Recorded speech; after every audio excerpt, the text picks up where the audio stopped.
la bienvenida a todos y a todas a la inauguración del año académico 2015 de la Escuela de Pedagogía, Historia y Geografía. Hemos recibido algunas excusas, la del señor rector de la Universidad del Biobío, don Néstor Gaete de Férez. También se han excusado en esta oportunidad el señor vicerrector, el director académico, Leonardo Valerini Arroyo, la señorita correctora, Gloria Cobertera, el señor decano de la Facultad de Educación, Marco Lelo Reyes Coca, el señor director del Departamento de Ciencias Sociales, Ernesto Carco Vázquez. Damos un saludo a los académicos y académicas de la Escuela de Pedagogía, Historia y Geografía de la Universidad del Biobío, al director del programa Magíster en Historia de Occidente, Mauricio Rojas, y alumnas de la carrera de Pedagogía, Historia y Geografía. Especial saludo para el doctor Cristian Enrique Ruiz, profesor de pregrado y posgrado del Instituto de Geografía de la Pontificia Universidad Católica de Chile, quien dictará la conferencia Cambios del uso del suelo en ciudades intermedias, Chillán, Los Ángeles, vinculando la teoría con la práctica. Como además también presentará su libro, que lleva por título Modelando el crecimiento de ciudades intermedias hacia un desarrollo urbano sustentable. Como lo dije, el doctor Enríquez, a la conferencia igual, invitamos a que pase adelante. El doctor Enrique es geógrafo de la Pontificia Universidad Católica de Chile, diplomado en gestión ambiental municipal y doctor en ciencias ambientales del Centro de Aula de Chile. Sus principales líneas de investigación son la sustentabilidad urbana, el estudio de ciudades medias y el análisis espacial de cambio de uso del suelo con técnicas geomáticas. Es investigador asociado del Centro de Desarrollo Urbano Sustentable, CEDEUS, y el Centro Nacional de Investigación para la Gestión Integrada de Espacios Naturales, CIGIDE. Miembro del Centro de Cambio Global, Centro de Desarrollo Local y del Grupo Asesores de Medio Ambiente Gama de la Pontificia Universidad Católica de Chile. Socio de la Sociedad Chilena de Ciencias Geográficas, SOCHIGEO, evaluador del Grupo de Estudios de Arquitectura, Geografía y Urbanismo y Arte del programa Fondes y Recónisis. Ha sido asesor de varios estudios y proyectos vinculados a la planificación urbana, adaptación climática y gestión ambiental local, además de participar de consultoría y capacitaciones para distintos organismos políticos, nacionales e internacionales en cartografía, sistemas de información geográfica y análisis territorial. Es profesor del Master Governance of Rice and Resources in the Heidelberg Center. En la actualidad es investigador responsable del proyecto Fondesit titulado Estudios y Modelación del Clima Urbano a escala local como base para la proposición de lineamiento de adaptación frente al cambio climático en una red de ciudades chilenas. Este proyecto va con la Universidad de Chile en conjunto. Como ya señalé, acaba de lanzar el libro de edición de UCPC, Modelando el crecimiento de ciudades medias hacia un desarrollo urbano sustentable. Presenta 6 publicaciones ISI, 11 artículos en revista indexada, 15 capítulos de libro y más de 50 presentaciones hacia el Congreso Nacional e Internacional. Lo dejo con el... Bien, gracias por la invitación. Voy a ver si...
indicar que estoy muy contento de estar acá, por la invitación. Agradezco a Claudio, y a todas las autoridades.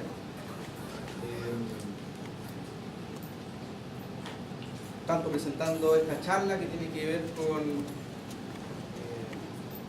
modelos de cambio de uso de suelo, ¿no es cierto?, como el libro, ¿no es cierto?, que aprovecho, ¿no es cierto?, de informar que el año pasado se lanzó este libro que lo voy a dejar para que lo puedan ingresar a la biblioteca. Yo creo que es de utilidad, porque especialmente se tratan de los casos de Chillán y Los Ángeles, que son ciudades medias importantes dentro del contexto regional.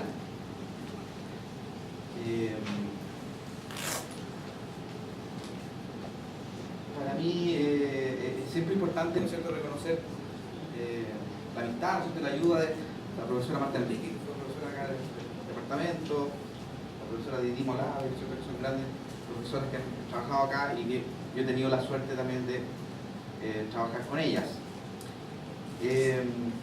Lo que voy a presentar básicamente bueno, es el producto de una investigación de largo plazo asociada a mi investigación doctoral, que fue profundizando, ¿no es cierto?, actualizándose para finalmente concluir en este libro, que como les dije, tiene el foco en estas ciudades medias y lo que trata básicamente es vincular los aspectos teóricos de la geografía con la parte más práctica y aplicada. Algunas preguntas que me resultan, ¿no es cierto?, de interés de abordar desde la geografía y que son preguntas que hacemos los geógrafos y que también tienen una trascendencia histórica, ¿no es cierto? Por ejemplo, ¿por qué crecen las ciudades? Una pregunta que tiene que ver un poco con cómo ha sido la evolución pasada de estas entidades urbanas, para ver también aspectos de hacia dónde crecen, o cómo han crecido. Se han crecido mucho, bastante poco, si hay alguna diferenciación en ese crecimiento. Y mi interés particular es no solamente caer en la descripción y en la caracterización de ese crecimiento, sino que también avanzar hacia aspectos más explicativos. Y también en ese sentido es importante ver o hacerse preguntas de hacia dónde seguirán creciendo estas ciudades.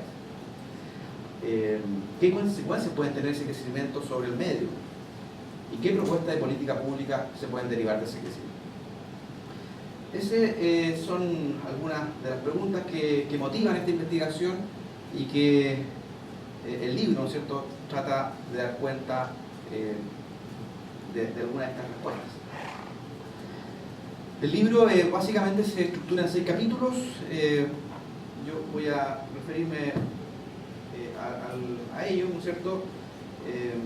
Por cierto, bueno, en la introducción, ¿no es cierto?, un prólogo del profesor Jonathan Barton, muy interesante, que contextualiza el tema del problema básicamente ambiental de la urbanización, el problema global, la discusión entre desarrollo, ciudad y sustentabilidad, los impactos ambientales de esa urbanización y las aproximaciones teóricas que tienen que ver con cuáles son las posturas teóricas de este libro. Un primer punto de partida, entonces, cuando hablamos del problema de la urbanización, es ver cuál ha sido la tendencia, por ejemplo, de la población urbana versus la población rural. Y en ese sentido hay un hito histórico, un año que es 2007, 2008 aproximadamente, donde el porcentaje de población urbana supera al porcentaje de población rural. Y eso que para nosotros puede ser un poco evidente, y de hecho es un umbral que pasamos hace muchas décadas atrás, a nivel mundial está significando grandes transformaciones. Normalmente la población rural de los grandes países, ¿cierto?, como China, India, era lo que dominaba, y ahora toda esa población está emigrando a ciudades y los países que ya eran urbanizados siguen siendo más urbanizados. Por ejemplo, Chile ya bordea el 87% de población rural. muy por sobre el 50%. Dentro de esa problemática interesa, o destaca más bien, un grupo de ciudades que a nivel mundial se le ha prestado poca atención y que corresponde básicamente a las ciudades que la literatura denomina de porte medio, o ciudades intermedias, o ciudades que están, ¿no es cierto?, entre lo que es la categoría de grande ciudad y los pequeños pueblos, y que han tenido un crecimiento bastante explosivo y bastante importante a nivel mundial, reflejado un poco en el monto absoluto. Aquí vemos la diferencia entre las regiones desarrolladas y en azul las regiones subdesarrolladas, y vemos que justamente en los países subdesarrollados o en vías de desarrollo,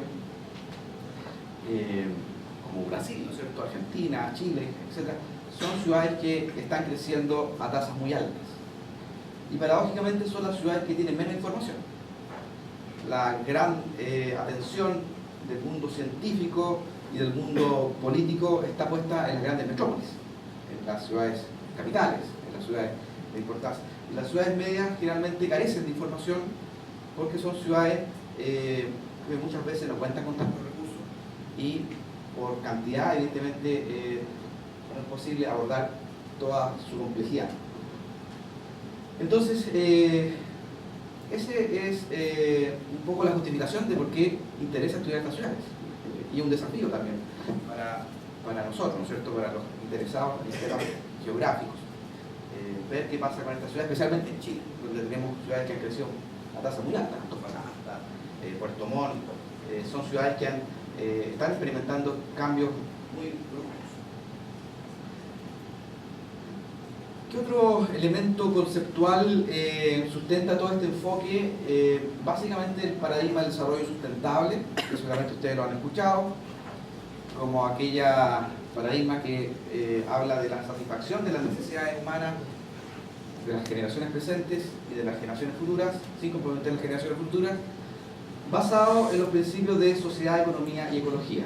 Es decir, el desarrollo sustentable se alcanza en la medida que se protegen los sistemas ambientales, en la medida que se favorece la equidad social, se disminuye la pobreza y que tenga un motor económico y una importancia económica relevante. Esto nos lleva también al concepto de ciudad sustentable. ¿Cómo aplicar ese concepto, que es bastante genérico, a la escala de ciudad? Y en ese sentido se plantea que una ciudad sustentable podría ser una ciudad que no implica una fragmentación física y social, es decir, que una ciudad compacta, cohesionada y que no favorece la segregación ni la inequidad social, que favorece el uso de suelo mixto en términos de disminuir las distancias y favorecer el contacto, como ya dije, ¿no es cierto?, que favorece la forma compacta por todas sus ventajas, ¿no es cierto?, y atributos que ello conlleva. Y evidentemente, como ya lo he dicho, bajos niveles de pobreza, una base económica diversificada, que conserva y valora las áreas verdes y que favorece el uso del transporte público. Esa es una definición que los autores más o menos concuerdan, ¿no es cierto? Y nadie podría pensar, ¿no es cierto?, que son dimensiones que sean insustentables. Ahora, hay autores, por cierto, que dicen que la ciudad nunca va a ser sustentable porque evidentemente son ecosistemas heterotróficos que dependen del consumo y de flujos urbanos exógenos. Una ciudad por sí misma no proporciona todos los alimentos. Tiene que importar los alimentos, tiene que importar la energía, tiene que importar una serie de materiales, de materia prima para que funcione, y por otro lado emite una serie de residuos, contamina el aire, genera desechos, contamina el agua. Entonces, en términos de flujos, uno, bajo esa perspectiva, podría decir que la ciudad en verdad nunca va a ser sustentable. Pero bueno, la literatura apunta de que hay que manejar esos flujos. También una ciudad sustentable implica una buena calidad urbana, que haya bajos niveles de mortalidad, de altos niveles de esperanza de vida, buena nivel. Finalmente, muchas veces se pregunta, bueno, ¿cuál es el indicador más importante de sustentabilidad? Quizás dentro de esa óptica el indicador de felicidad, por ejemplo. De qué tan feliz nos sentimos viviendo en una ciudad. Y en ese sentido la ciudad media tiene una ventaja muy grande respecto a las grandes ciudades, porque la calidad de vida y por la escala se puede lograr mayores niveles de felicidad, por ejemplo. Y otra dimensión que se puede entender la ciudad sustentable es que sean patrones urbanos un poco a lo que estoy destacando acá, que sean compactos versus el modelo ciudad difusa, que está muy bien representado por Santiago. Ustedes seguramente conocen, ¿no es cierto? Santiago, una ciudad que crece y crece cada año, ¿no es cierto?, a razón de 1000 hectáreas o 1200 hectáreas al año, y que crece en parche, ¿no es cierto?, en barrios cerrados, en barrios muy alejados del centro, donde las personas tienen que desplazarse, y ese patrón evidentemente implica un grado de insustentabilidad muy importante. Y es justamente ese patrón, ese enfoque, el del patrón urbano, el que me interesa desarrollar y el que desarrolla el libro. Aquí tenemos algunos ejemplos de por qué es importante estos dos modelos de ciudad. El modelo ciudad compacta, o europeo también que llaman, es un modelo ciudad que favorece mucho la eficiencia energética. Las distancias son más cortas, no se requiere tanto combustible fósil para trasladarse, se puede manejar mejor el agua, los viajes, la mayor densidad también da ciertos beneficios, versus la ciudad difusa que se ha representado, ¿no es cierto?, y se ha ilustrado como la ciudad anglosajona, o la típica ciudad norteamericana, que es una ciudad que depende mucho de la energía y más bien se caracteriza por el despilfarro. Se recorren grandes distancias, se consume mucho, se descansa en el vehículo privado, y eso evidentemente trae una serie de consecuencias y externalidades. Hay mucha dispersión de edificación. El modelo de ciudad compacta, por ejemplo, que podríamos entenderlo como la ciudad mediterránea, de España, Francia, que está delimitada por los muros históricos, es una ciudad contenida, que evidentemente no altera tanto el ámbito periurbano, el ámbito rural, por lo tanto hay un mayor impacto, un impacto menor sobre el consumo de suelo, por ejemplo, suelo agrícola. En cambio que hay una explosión, ¿no es cierto?, demográfica, urbana, que no respeta ningún tipo de protección ambiental. También, por esa misma razón, la ciudad compacta se puede entender que protege de mejor manera los espacios adyacentes y vecinos agrícolas y naturales, versus esta insularización de los sistemas de ciudad difusa. Otra dimensión, ¿no es cierto?, que siempre es importante ver en geografía, la multidimensionalidad, ¿no es cierto? La ciudad no tiene que ver no solamente con biodiversidad, suelo, también con, por ejemplo, la hidrología. Una ciudad compacta, evidentemente, afecta menos los ciclos hidrológicos. Ya lo vemos en las noticias de esta semana, ¿no es cierto? ¿Qué pasó en la cuenca de Copiapó? Una cuenca que muy impermeabilizada, que ha ido creciendo, y el río crece, bueno, y arrastra todo con ella. Entonces, una ciudad compacta puede aminorar su impacto versus una ciudad difusa que también impermeabiliza, ¿no es cierto? Y el agua, lluvia, en vez de infiltrarse, tiende a escurrir en superficie. Y también una menor emisión de gases de invernadero a esta mayor cercanía, a esta mayor concentración de la ciudad compacta versus el mayor consumo energético de la ciudad difusa. Esto también redunda, por ejemplo, en la contaminación atmosférica. Aquí no todo es positivo para la ciudad compacta. Aquí se pueden haber aspectos más negativos. Por ejemplo, podría haber un mayor problema de contaminación atmosférica en ciudades más compactas, pero de todas maneras en la ciudad difusa hay un mayor consumo por el modelo de movilidad, especialmente por el automóvil privado.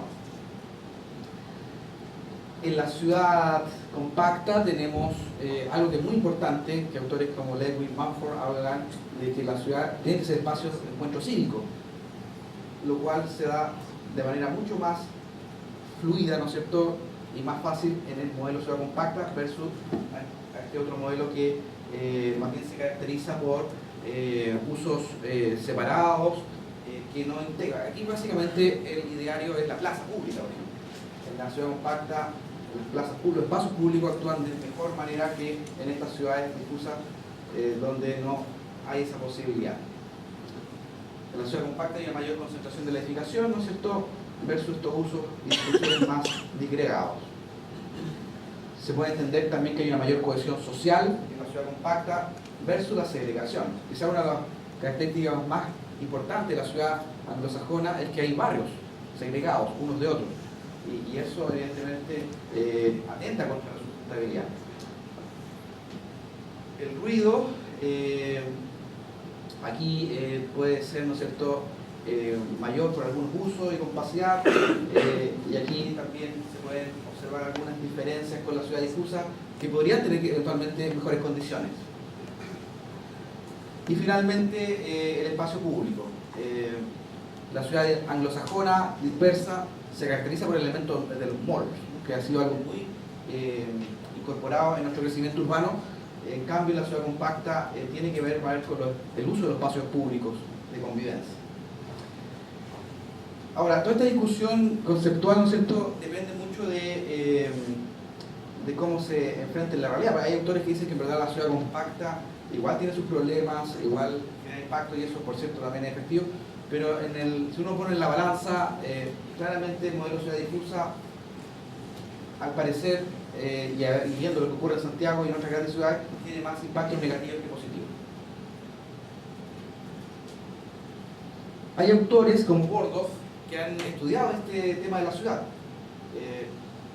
Y aquí vemos que en el crecimiento histórico de la ciudad pasamos de una ciudad colonial muy concentrada, asociada al modelo de ciudad compacta, en los primeros siglos, ¿no es cierto?, de nuestro descubrimiento y conquista, a un modelo de ciudad que comienza a extenderse y a proyectarse sobre el espacio fundamentalmente a través de las vías de comunicación, y luego en una segunda fase de urbanización asociada al impacto del automóvil, ¿no es cierto?, y la llegada de población inmigrante, que comienza a aumentar la superficie urbana y se comienzan a conformar estos conos, que es muy propio de la ciudad latinoamericana, los conos de alto ingreso, que en el caso de Santiago se ve muy claramente.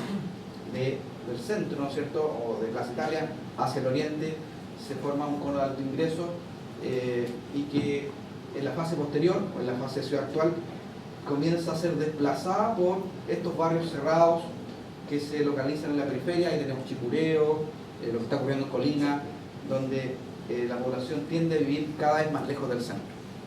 Y eso es un patrón que impacta fuertemente la sustentabilidad, y uno se pregunta si eso se está repitiendo en las ciudades medias. Aquí, por cierto, es muy importante el rol de las autopistas privadas, que ha tenido un rol muy importante de expandir la ciudad en su periferia, haciendo que sea más fácil vivir muy lejos de la ciudad y trabajar en la ciudad y desplazarse diariamente.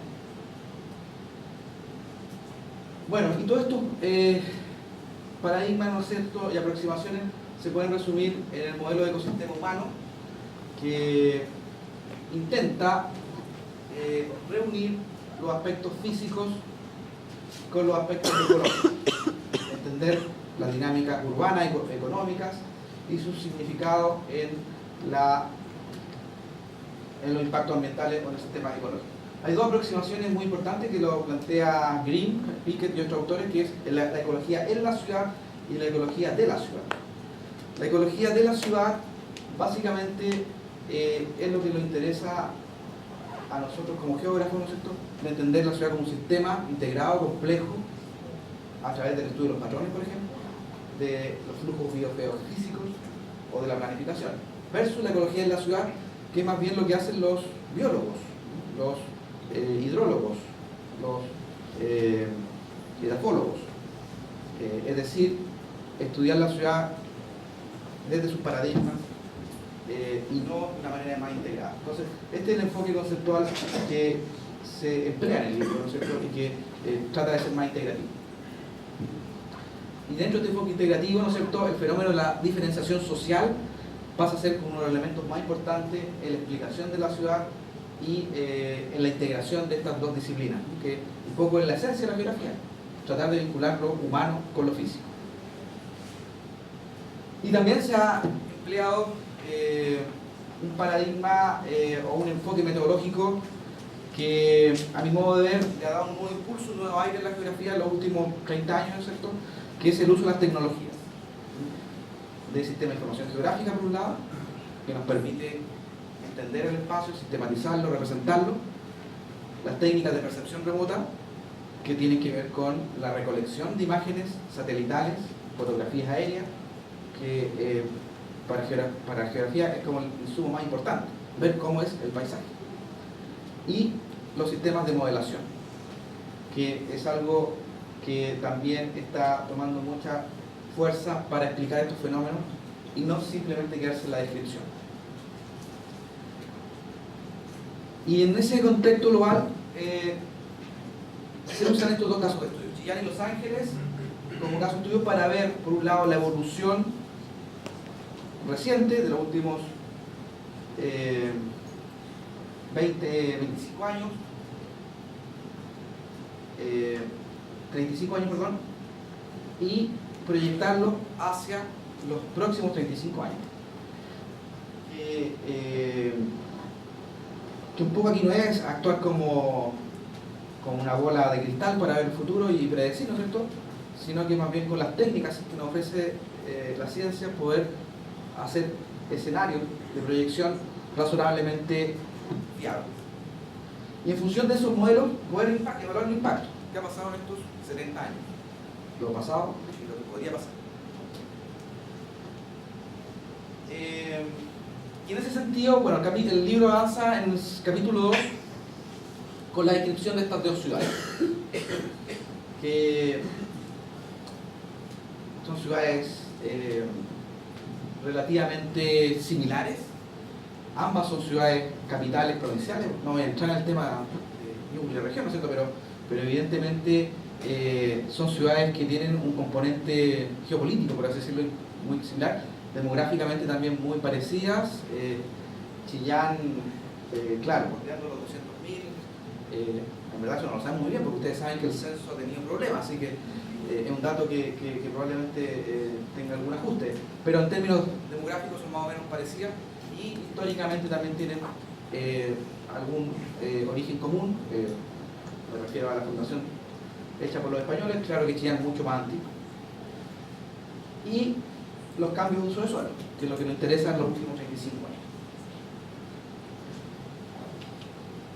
Bueno, ustedes conocen mejor que yo, ¿no es cierto? Seguramente ustedes son de Chillán, ¿no es cierto? ¿No? O algunos será de Chillán, supongo. ¿Sí?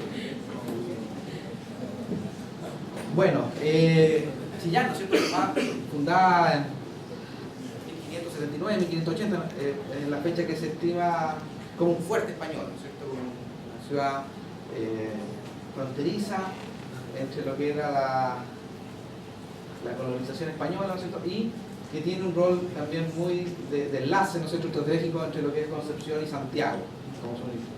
Y Los Ángeles un fuerte un poco más de avanzada, por así decirlo, cerca del río Biobío, fundada en 1739.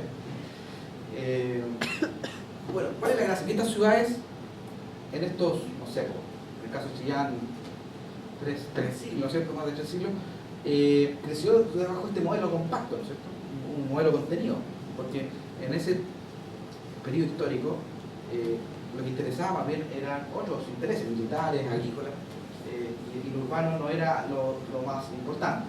Y algo parecido también ocurre en Chillán, en Los Ángeles. Y entonces lo que se hace básicamente es definir un área de estudio, un cuadrante de 12 por 12 kilómetros, y ver qué pasa en estos 35, qué ha pasado, y tratar de explicarlo.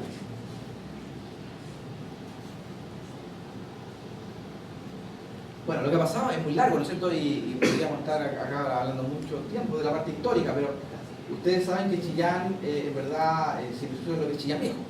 El Chillán Viejo fue destruido 3 veces, por incursiones indígenas, por eventos naturales, por inundaciones, y finalmente en 1830 se funda por un gran terremoto en lo que es el Chillán Nuevo. Y si uno ve la evolución espacial, que es lo que interesa de esta perspectiva del libro, es ver que por disposiciones que no fueron acatadas por la comunidad, que indicaban que Chillán Viejo tenía que ser despoblado, ¿cierto?, deshabitado, no se hizo caso, o la comunidad no siguió esas indicaciones, y ambos centros siguieron creciendo y fueron conformando una sola entidad, en un proceso que nosotros denominamos como conurbación, pero evidentemente con características y con orígenes distintos. En la actualidad, ustedes saben, hay dos comunas, Chillán y Chillán Viejo, pero que tienen una explicación histórica muy importante. Bueno, y esta ciudad fue creciendo paulatinamente, por ejemplo, la ruta panamericana, que era el eje de conexión, se fue siendo el ente aglutinador, que es muy importante cuando explique después cuáles son los patrones de crecimiento. Bueno, las vías principales son los principales vectores de crecimiento espacial. Para pasar a una situación moderna como es, una ciudad bastante grande, ¿no es cierto?, con un proceso de perurbanización también muy importante. Entonces, eso es lo que intenta hacer el libro, reconstituir todo este cambio de uso de suelo. Y para esos 35 años, bueno, ¿qué es lo que se hace? Se toman fotografías, se referencian, se procesan, se interpretan, se ingresa en un sistema de información y se evalúa ese cambio. ¿Qué nos dice ese cambio? Por ejemplo, que en estos 35 años, aquí ustedes pueden ver el límite del plan regulador del año 89 y después el plan regulador intercomunal. Vemos que, bueno, no sé si se ve muy bien, pero en la línea punteada blanca es el límite que teóricamente debe contener el crecimiento y no permitir que se construya fuera de esos límites. Y lo que sucede en la práctica es que en verdad no se respeta eso. Ahora, ¿por qué no se respeta eso? Por procesos de inmobiliario importantes. Segunda residencia muchas veces, o por bien la acción de las parcelas de agrado, amparado en mecanismos legales como el decreto ley 3516 y otros mecanismos de esa naturaleza. En el caso de Los Ángeles pasa algo también muy parecido. Los Ángeles siempre fue una ciudad más pequeña que Chillán, pero en la actualidad, año 2013, alcanza las mismas proporciones. Ya, estamos hablando de ciudades que, claro, en la comparativa con Santiago son muy pequeñas, ¿no? 3.000, 3.500 hectáreas versus 70.000 de Santiago, pero de todas maneras aquí lo que interesa es seguir la tendencia. Ver qué pasa si uno proyecta esas tendencias que nosotros, o que más bien yo he definido como crecimiento fragmentado. ¿Qué hablamos? ¿A qué nos referimos cuando hablamos de crecimiento fragmentado? Nos referimos a esos parches que constituyen una serie de entidades, ya sea vivienda de alto ingreso o vivienda de desarrollo social, pero que en definitiva configuran un paisaje altamente fragmentado, poco cohesionado. El capítulo 3 nos habla de 4 puntos que tienen que ver con el análisis de los patrones espaciales, las fuerzas motrices de esa urbanización, el análisis de la fragmentación y la modelación, que es lo más importante, cómo poder proyectar ese crecimiento. Y un primer elemento de crecimiento de patrón espacial tiene que ver con las distancias a ciertos elementos geográficos que son de interés. Por ejemplo, cómo crece la ciudad respecto a la distancia al centro. Acá vemos, en el caso de Chillán, que la ciudad tiende a crecer, aquí crece muy poco. ¿Por qué? Porque ya está urbanizado. Los primeros 1.000, 2.000 metros ya están urbanizados, pero ¿dónde comienza a crecer? Bueno, cerca de los 2.500, 3.000 metros, desciende y luego vuelve a ascender, hasta decaer hasta los 7,5 kilómetros. Y en el caso de Los Ángeles es un crecimiento que uno podría decir un poquito más extendido. Crecemos un poquito más hacia los 8.000, 8.500, con pic también un poco distinto. Y en el caso de distancia vías, vemos lo que les decía anteriormente, cuando veíamos el caso de la provocación Chillán Viejo, La urbanización se explica fundamentalmente por la presencia de vías principales. Donde tenemos vías de acceso, mejora la accesibilidad del centro hacia la periferia, es donde más se crece. Por lo tanto, es un factor explicativo muy importante en el modelo.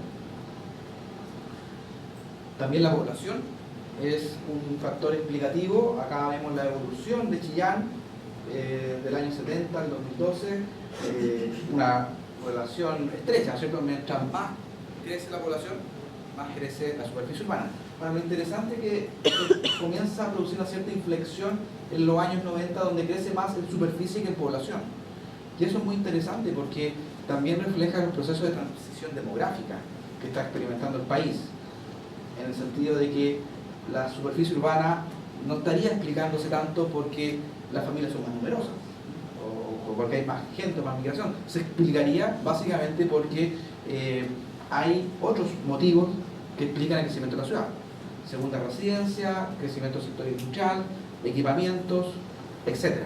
Entonces, este es un elemento muy interesante de tener presente. Lo mismo sucede en Los Ángeles. Después de los estudios comienza una inflexión muy importante. Tengan cuidado, ¿no es cierto?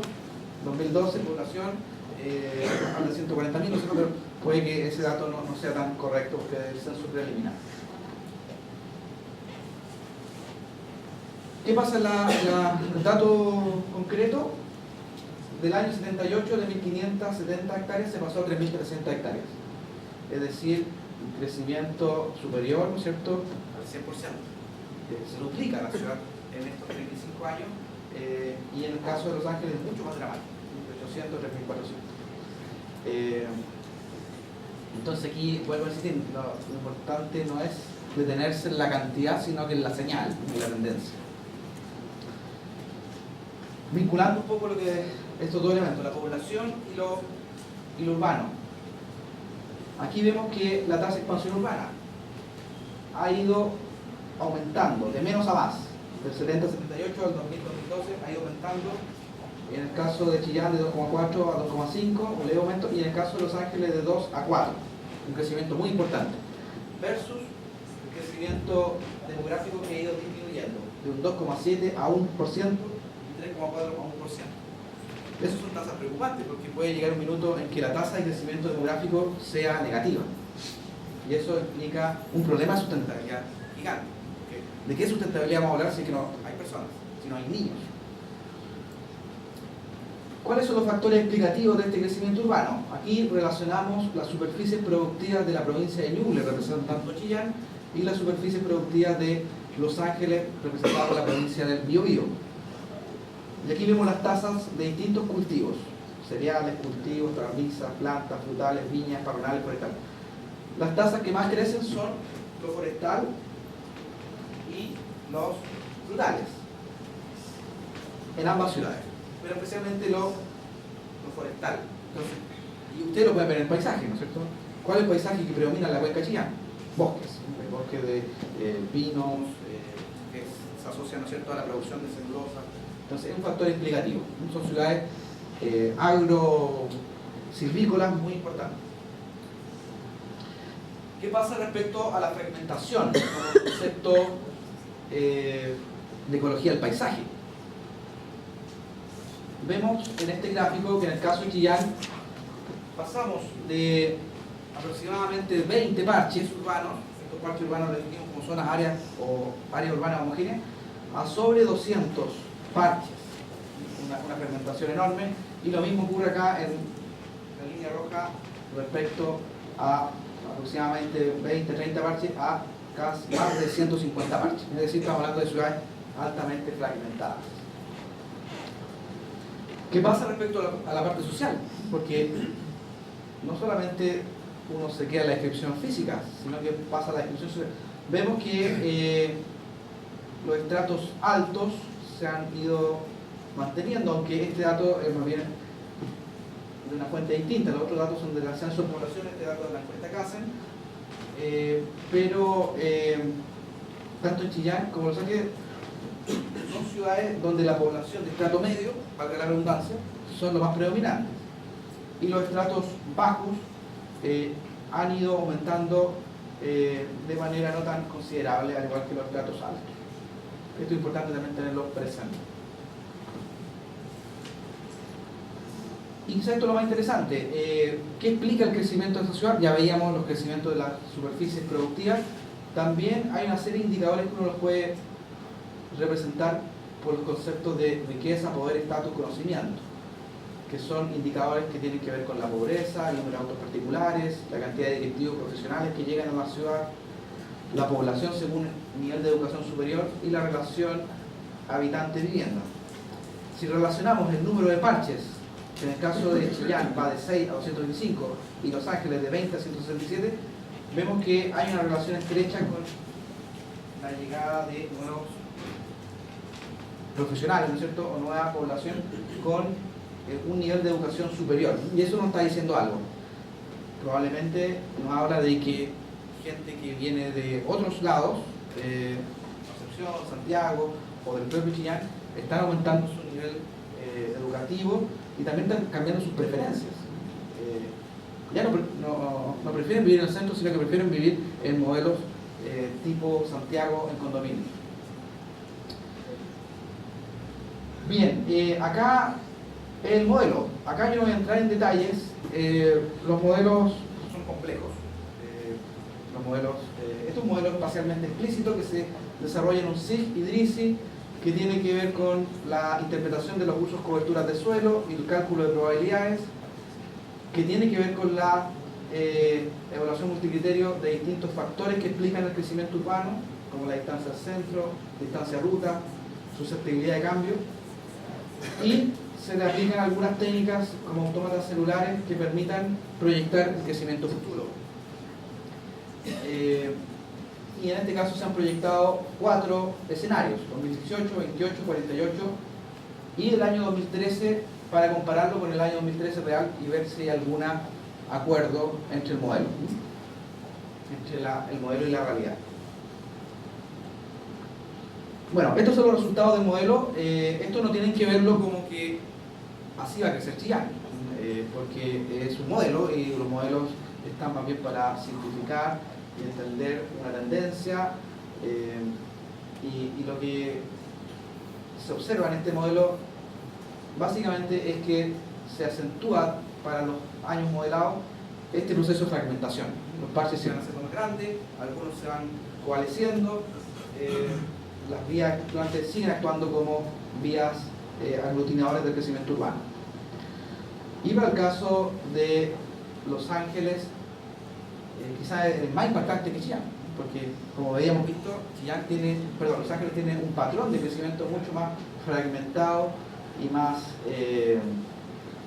extensivo. Estos son algunos resultados del modelo para el 2048, los próximos 35 años. La validación del modelo, simplemente señalar que para el uso urbano, el uso 1 es el uso proyectado, observado 2013, y aquí el uso urbano estimado. Hay una diferencia aproximadamente de 400 hectáreas, que equivale a un 14% de desacuerdo, y en el caso de Los Ángeles, observado, estimado, hay una diferencia de 1000 hectáreas, probablemente un 35% de desacuerdo.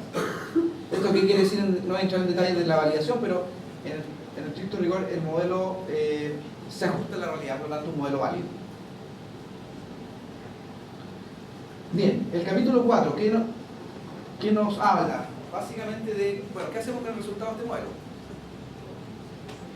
Y lo que se hace en el capítulo 4 es aplicarlo a distintos impactos ambientales.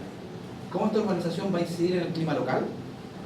¿Cómo esta urbanización va a alterar la escorrentía superficial?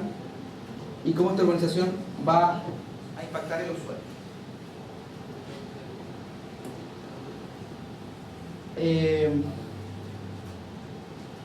Acá tenemos la isla de calor urbana. La isla de calor urbana es un fenómeno que podemos definir como la diferencia de temperatura entre el ámbito rural y el ámbito urbano. Siempre las áreas urbanas tienden a tener más calor que las áreas rurales.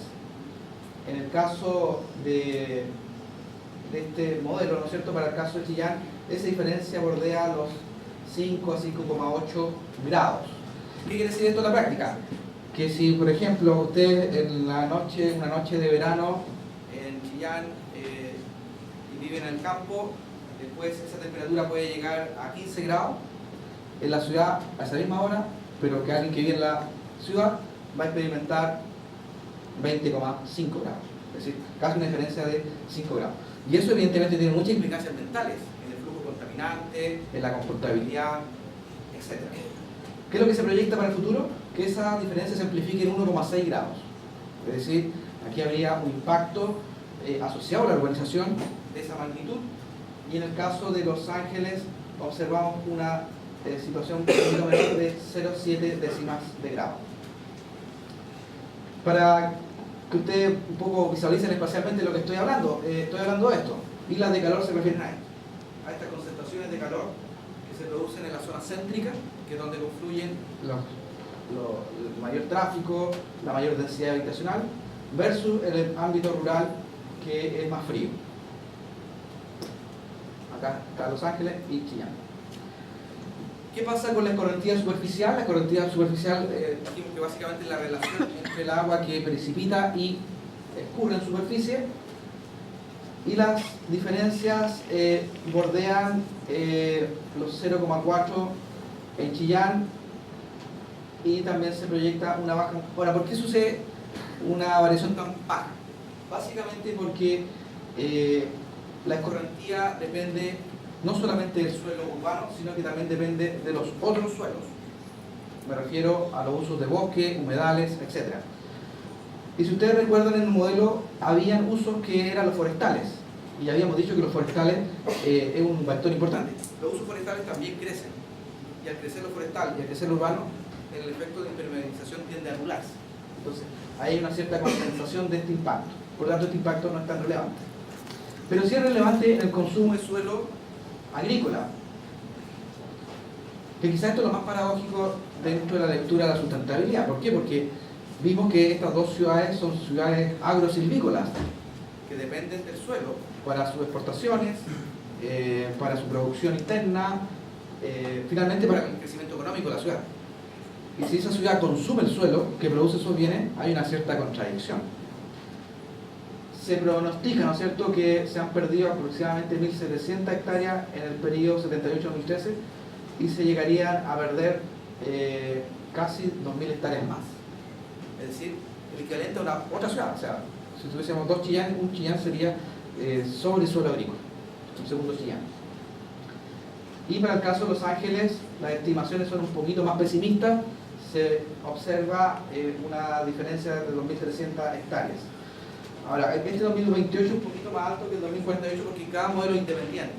Entonces aquí no hay que nuevamente fijarse tanto en el monto, sino que en la tendencia. Esto lo podemos ver por clases de uso de suelo. Por ejemplo, clase 1 se pierde muy poco porque en verdad no hay tanta. Clase 1 es la mejor clase agrícola y la clase 8 es la peor. Las clases que se pierden de mayor manera son las 2, 3 y 4. Y las 2 y 3, bueno, la 4 también son las clases más productivas. Entonces también aquí vemos esta contradicción entre el crecimiento urbano y la pérdida de suelo. Acá se ve el mismo fenómeno, localidad agrícola muy buena, buena, regular, mala, muy mala. Bien, el capítulo 5, ya estamos terminando, tiene que ver con dinámica reciente, patrones de crecimiento urbano, influencia del cambio de suelo, los impactos ambientales y consideraciones de aspectos de planificación y gestión. Básicamente tratando de responder la pregunta, ¿son sustentables estos patrones de crecimiento urbano en estas ciudades medias? Al parecer, no serían tan relevantes. Lo que se intenta demostrar mediante una discusión es contrastar estos patrones con lo que se ha observado en algunas ciudades, por ejemplo, de China. Esta es la distancia al centro y en esta curva vemos la urbanización de ciudades chinas en función del centro y vemos que hay una cierta similitud. Quizá estas ciudades chinas tienden a ser más lejos del centro, las ciudades tipo 1, que son ciudades más grandes, y entonces de cierta manera lo que pretende expresar este gráfico es que este fenómeno no es solamente propio de ciudades medias chilenas, sino que es propio de todas las ciudades medias a nivel internacional. ¿Qué pasa con las ciudades nacionales? Que es lo que nos interesa. La expansión urbana de Santiago, como ya dije, es muy grande, pero en el caso de Chillán sigue la misma tendencia. Siguen perdiendo suelos agrícolas a tasas muy altas para la escala de Chillán. Y otra consideración importante, y haciendo una lectura desde la planificación territorial, es que si se siguen estas tendencias del año 2048, para el caso de Chillán, se perderían 1.300 hectáreas que estarían fuera del crecimiento urbano, del límite del plan regulado. Y eso nuevamente demuestra el fracaso, o demostraría el fracaso de estos instrumentos como contenedores y reguladores de crecimiento. Lo que se observa es un proceso de regularización del crecimiento, más que de regulación. Finalmente, el capítulo 6 es un capítulo más político, que tiene que ver con los desafíos para la política pública de la sustentabilidad urbana y las implicancias territoriales del modelo y retos para la planificación de la sustentabilidad. Y, bueno, el principal desafío, un poco lo que mencionaba anteriormente, los instrumentos de planificación territorial chileno, llámese plan regulador intercomunal, están demostrando ser cada vez más insuficientes para contener el crecimiento urbano en ciudades de rápido crecimiento como esta, y eso significa que hay un problema. Y ese problema es un problema no solamente del municipio, ¿no es cierto?, que hace estos planes reguladores, sino que es un problema de la sociedad en conjunto, del sector privado a través de las inmobiliarias, de la comunidad, al tema de las preferencias habitacionales, ¿no es cierto?, que presionan a la inmobiliaria a ofrecer estos productos, un problema del Estado en el control y fiscalización, en definitiva un problema y ese es como el principal desafío, un desafío político muy importante. Finalmente, algunas conclusiones. Los resultados de este modelo no muestran exactamente lo que va a suceder, porque eso nadie lo puede pronosticar en términos de forma, pero sí en términos de tendencia. Y por lo tanto, estos suelos que se proyectan son estimaciones para que los tomadores de decisiones, de cierta manera, adviertan este problema y puedan hacer algo. Por eso, un poco el título que yo les sugería al inicio, vinculando la teoría con la práctica. Uno hace investigaciones en geografía finalmente no para que nosotros como comunidad académica lo discutamos entre nosotros, sino que para que efectivamente sea información al servicio de la comunidad y de los tomadores de decisiones a través de estos estudios. Un breve comentario, por ejemplo, muchas veces el Estado ha generado políticas de desarrollo urbano como el año 80 que ha sido claramente insustentable en términos de considerar el suelo como un recurso no escaso, entonces favoreciendo muchas veces este tipo de crecimiento desarticulado. Entonces, bueno, ustedes saben, el año pasado se promulgó la nueva Política Nacional de Desarrollo Urbano, que tiende un poco a revertir este proceso donde muchas ciudades ya crecieron, ya probablemente sigan creciendo, pero la idea es que crezcan de manera más sustentable. Y finalmente, que es una herramienta, una aproximación que sirve mucho para lo aplicado, para lo profesional, llámese para elaborar planes reguladores, para hacer evaluación ambiental estratégica, para hacer planificación estratégica. En definitiva, y con esto termino, tiene que ver con el desafío de nosotros como comunidad académica de enfrentar estos problemas que son interdisciplinarios, complejos, que no solamente de la geografía se pueden abordar, ¿no es cierto? Desde la historia es importantísimo, ¿no es cierto?, reconstituir este proceso para ver cómo se va a proyectar y evitar los errores de las grandes ciudades. Aquí un poco ilustro esta idea de cómo llevar a la práctica, ¿no es cierto?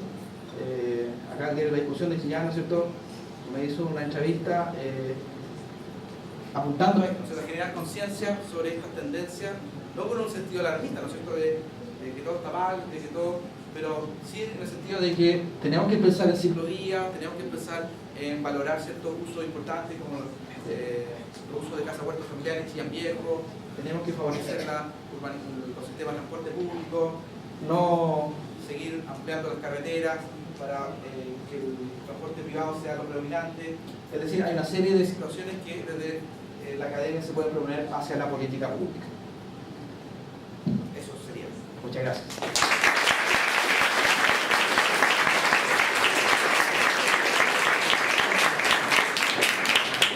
Gracias por la conferencia. Tenemos unos minutos para algunas preguntas. Sí, profesor, este crecimiento urbano claramente no ha ido de mano de políticas públicas evidentes. Seguirá aumentando la segregación socioespacial que ya se da tanto en Chillán, no sé tanto como en el caso de Los Ángeles, pero en Chillán por lo menos hay una segregación socioespacial evidente. ¿Se seguirá aumentando por estas políticas, por no haber políticas claras de urbanización? Y la otra, el crecimiento vertical vendría siendo una solución a una sustentabilidad en el modo del uso del suelo. Esas dos preguntas. Muy buena pregunta. Claro, la segregación es un fenómeno que no solamente afecta a Chillán, sino afecta a todas nuestras grandes ciudades. Es un fenómeno difícil de enfrentar. Muchas de las causas están en el propio Estado. Cuando se piensa en soluciones habitacionales, ¿en qué es lo que se piensa? Se piensa en el suelo más barato y ahí se construye un proyecto de vivienda social. Y ese suelo más barato realmente coincide con el suelo más alejado, con menos conectividad, con más riesgos naturales. Y entonces, no solamente el Estado ha impedido que esto suceda, sino que muchas veces favorezca que suceda. Entonces, es un problema que evidentemente el Estado tiene mucha responsabilidad. Y por otro lado, el sector privado también. ¿Qué es lo que hace el sector privado? O las personas que tienen la posibilidad de elegir dónde vivir, eligen la periferia, que está en espacios cerrados, en condominios aislados, y eso no hace más que aumentar la segregación. Entonces, evidentemente en un sistema neoliberal como el nuestro, es un fenómeno complejo donde se ve difícil que se pueda frenar, ¿no es cierto?, o hacer algo. Ahora, la respuesta, un poco el lazo con la segunda pregunta. Claro, una solución sería densificar los espacios céntricos que también están sufriendo un proceso de abandono y reemplazo por actividades comerciales o actividades de equipamiento. Entonces la gente también tiende a salir del centro. ¿Qué es lo que se está haciendo como en muchas ciudades? Claro, un proceso, como tú dices, de verticalización de la ciudad que favorezca esta ciudad compacta, esta integración. Ahora, ¿por qué no sucede mucho este tipo de fenómenos en ciudades como Chillán o Los Ángeles? Si ustedes observan su paisaje urbano, van a darse cuenta que no hay muchos edificios en altura. Varias razones también. Yo creo que hay una razón natural por un lado, en el sentido de que es mucho más caro hacer un edificio antisísmico que hacer vivienda social. Entonces hay un tema ahí natural, económico muy importante, pero lo más importante en mi juicio es el tema de la preferencia. O sea, si ustedes les preguntan dónde quieren vivir, una casa con patio, con jardín, o en un departamento pequeñito, es una cosa que también tiene que ver con la preferencia. Y eso, por eso la solución, digo, es parte de todo, no es parte de solamente el Estado. Así que por ahí va un poco la respuesta.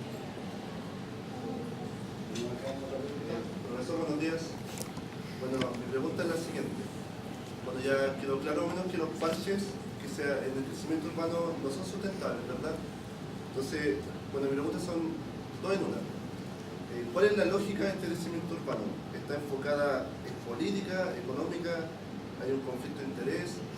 ¿O de una impericia de la planificación urbana que no se había previsto? ¿Y cuáles son los actores que intervienen en este crecimiento urbano? Que digamos no es sustentable. Bien, muy buenas preguntas. Claro, los parches es la expresión física de este crecimiento desarticulado y fragmentado. Cada parche tiene su historia. Doy el ejemplo, a ver si no...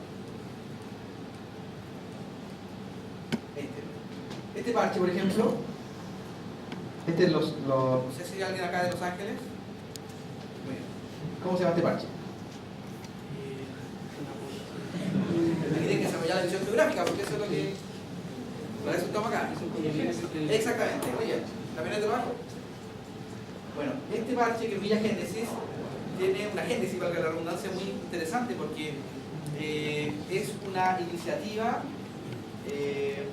donde vecinos de Los Ángeles compraron con sus medios un terreno que está en la periferia, fuera del límite urbano, y ellos se fueron a vivir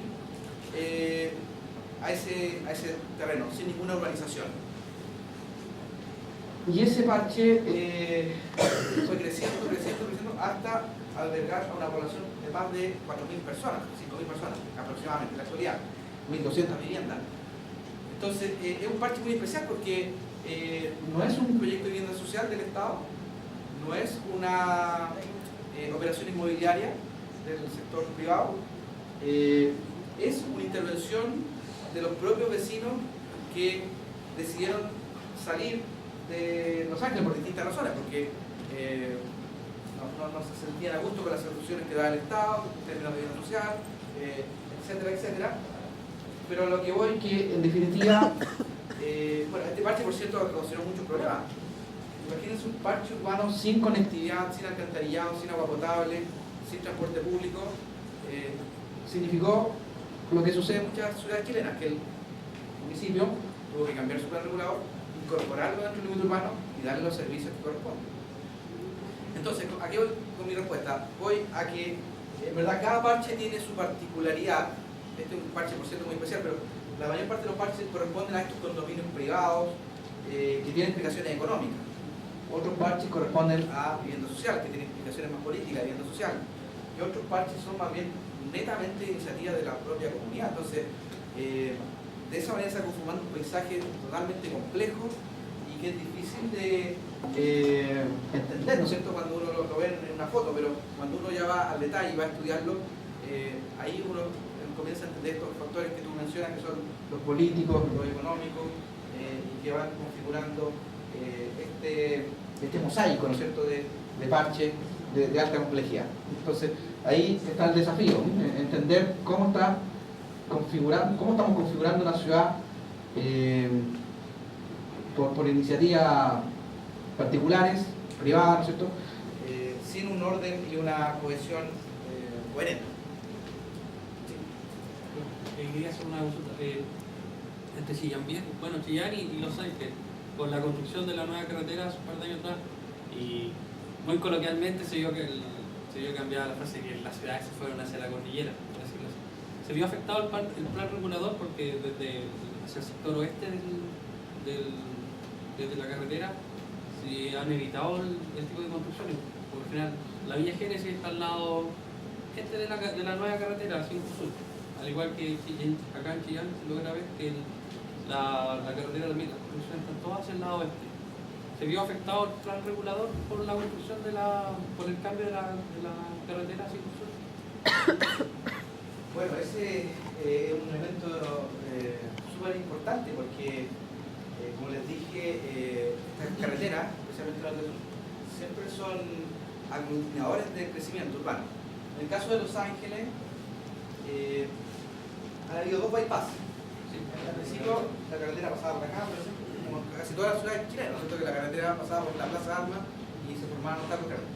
Se hizo el primer bypass acá al oriente. ¿Qué vemos en el gráfico? Vemos que actuó como un eje aglutinador del sector industrial. Si vemos esa parte, vemos que aquí está lleno de industrias, madereras, industrias de servicios, agrícolas, maquinaria pesada. ¿Y qué significó eso? Que se congestionó y que la gente que viajaba al sur no funcionaba muy bien el tráfico. Entonces se usó el segundo bypass, como tú lo describes, va al lado poniente de la ciudad, Villa Génesis que va al lado. Ahora, este segundo bypass tiene características distintas porque en verdad son bypass de alta velocidad donde uno no puede ingresar y salir de esa autopista de alta velocidad, no como este, que es más bien una vía de fácil acceso. Entonces, más bien lo que hace segundo bypass es justamente salir del plan regular, o sea, tratar de salir de la urbana para tener un tránsito expedito, donde los urbanos no estén incorporados en el diseño de la carretera. Claro, pero igual termina siendo un foco de crecimiento. Se ve la vía Génesis y se ven varias industrias que se han ganado a orilla de la carretera. Y no solamente los Ángeles, sino que también en Chillán se ven como un foco de peligro. Claro, pero eso hay que tener, esos bypass de alta velocidad hay que tener un poquito cuidado en su interpretación, porque en términos urbanos actúan más como barrera que como aglutinador, porque con la accesibilidad, sobre todo es más difícil acceder, salir, y en ese sentido, ahora Villa Génesis un poco estaba mucho antes del segundo bypass, pero evidentemente ¿cuáles son los más importantes? Son los ejes de las vías locales, rurales, esos son los ejes que hay que prestar mucha atención. Camino Corihueco, Camino a la Mariposa, bueno, todos esos caminos locales son efectivamente los ejes que aglutinan más. Los grandes bypass uno los podría entender más como barreras urbanas más que concentradores. ¿Alguna otra pregunta? ¿De qué manera, de cierto modo, se puede incentivar a los municipios? Porque me da la sensación de que hay una contradicción entre lo que es el plan regulador y llevarlo a cabo y los intereses municipales por obtener mayores fondos o ingresos. ¿De qué manera se puede obtener una especie de incentivo hacia los municipios, hacia los controladores de los planes reguladores, para que empiecen a llevar a cabo de manera más estricta esto y no dejarse llevar por los intereses privados, como dice usted, y que esto se siga ampliando a forma de parches porque hay una carretera nueva y hay intereses en lo comercial que se puede generar ahí, o el uso de suelo que es más barato, es más fácil hacer casa y nos olvidamos del crecimiento vertical? ¿De qué manera se podría generar un incentivo claro? Bueno, esa pregunta es difícil. No hay una respuesta así, al menos yo no tengo una respuesta tan clara, porque evidentemente es un problema que tiene que ver con los intereses municipales, ¿no es cierto? Con el tema también que tiene que ver mucho con dar solución a corto plazo, ¿no es cierto? ¿Qué es lo que el problema principal que tiene el alcalde? Que tiene una presión social por vivienda. Disculpa, porque hay un punto que es, por ejemplo, el patrimonio cultural, el patrimonio como lo vemos como edificaciones antiguas. En Santiago, por ejemplo, yo he visto que se da mucho que hay edificios antiguos que no se pueden destruir, no se puede edificar ahí, y eso obliga a que los costos sean muy altos y ampliarse en la periferia. Acá muchas veces se podría también dar esa misma contradicción, es decir, en Chillán no se puede construir más porque los edificios no se pueden derrumbar o botar. Es decir, también habría, como usted dice, algo que a corto plazo quizás no se puede solucionar, pero quizás a largo plazo habría modos de... Bueno, hay muchos modos, yo creo. Uno puede ser los subsidios, que son experiencias exitosas que han sucedido en Santiago. Por ejemplo, el subsidio habitacional para densificar el centro. Aquí te dan plata, un bono, ¿no? Si quieres vivir en el centro. Ahora, eso pasa por un concepto que se llama gobernanza, que tiene que ver con la articulación entre el mundo público con el privado, de manera que la inmobiliaria y el sector de construcción esté dispuesto, ¿no es cierto?, a negociar ese tipo de subsidios, y por otro lado el Ministerio de Vivienda de esas facilidades. Podría ser una solución. Otra solución, en el caso de Chillán, tiene que ver con lo que tú mencionas, con lo patrimonial, por ejemplo. Valorizar, por ejemplo, el patrón casa huerto familiar, que es algo que se da en Chillán Viejo, es súper valioso, pero que si no lo cuidamos se va a perder. Me refiero a esta vivienda, ¿no es cierto?, de grandes superficies, donde hay agricultura urbana, etc. Entonces, hay cosas particulares que tiene cada ciudad y que el municipio tiene que proteger, valorar y no aplicar todas las políticas del gobierno central, sino que vayamos dependiendo de las particularidades de cada ciudad. Bien, gracias por su pregunta. Cristian, tú querías hacer una entrega de... Sí. Claudia, ¿puedes tú recibir los ejemplares? Aquí les dejo entonces con mucho cariño este libro.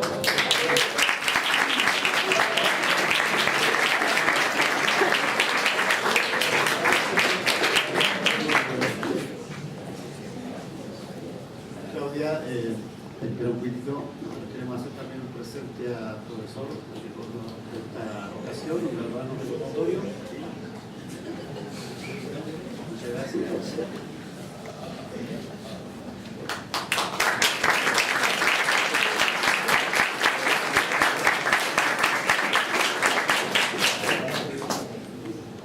Bueno, agradecemos su presencia en este evento y los dejamos invitados para la próxima oportunidad. Muchas gracias por la asistencia.